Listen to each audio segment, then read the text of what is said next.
Hello everyone, welcome back to my channel. Today's recipe lemon rice. ముందుగా rice అయితే ఉడకపెట్టి పక్కన పెట్టుకున్నానండి. పోపుకైతే ఆయిల్ పెట్టి హీట్ చేశాను. ఇందులో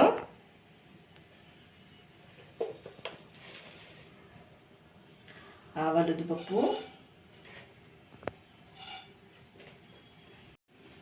అలాగే తగినన్ని పల్లీలు,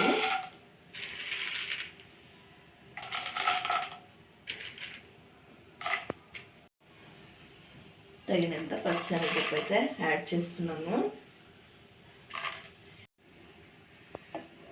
మనం వేసుకున్న ఈ పోపు అంతా గోల్డెన్ కలర్లోకి వచ్చేంత వరకు వెయిట్ చేయాలండి. మంట అయితే మీడియంలో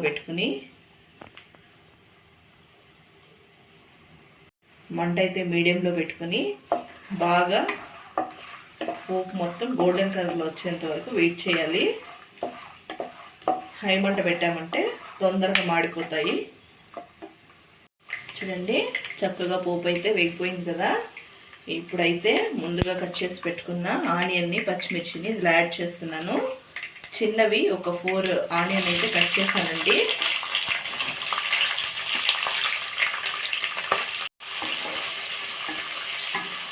ఆనియన్, పచ్చిమిర్చి యాడ్ చేసాం కదా, మొత్తం అంతా ఒకసారి మిక్స్ చేసుకుని బాగా కలుపుకుందాం.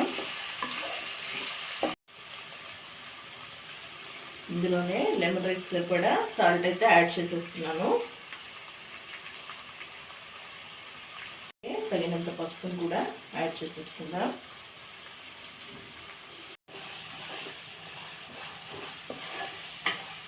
పసుపు, ఉప్పు వేసాం కదా, ఇంత బాగా కలిసేలాగా ఒకసారి అయితే కలుపుకుందామండి. ఆనియన్, పచ్చిమిర్చి అయితే మగ్గింది కదా. కడిగి పెట్టుకున్న కరివేపాకుని, అలాగే కొత్తిమీరని కూడా ఈ స్టేజ్లో యాడ్ చేసేసుకుందాం. పోపు అయితే చక్కగా రెడీ అయిపోయింది. ఇందులో మనం ముందుగా ఉడకపెట్టి పెట్టుకున్న రైస్ అయితే యాడ్ చేసేసుకుందాం.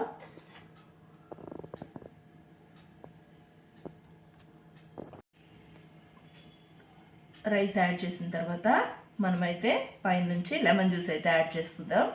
నేనైతే చిన్నవి 3 లెమన్స్ అయితే తీసుకున్నానండి. మీరైతే రైస్ ఎంత తీసుకుంటారో సరిపడా లెమన్స్ అయితే తీసుకుని జ్యూస్ యాడ్ చేసుకోండి. అంతా పర్ఫెక్ట్గా మిక్స్ చేసేసుకుందాం.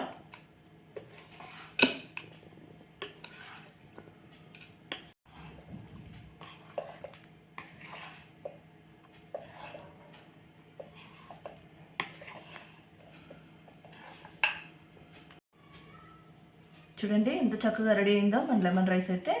ఇప్పుడైతే లెమన్ రైస్ని సర్వ్ చేసేసుకుందాం. అంతేనండి, ఎంతో రుచిగా ఉండే మన లెమన్ రైస్ అయితే రెడీ అయింది.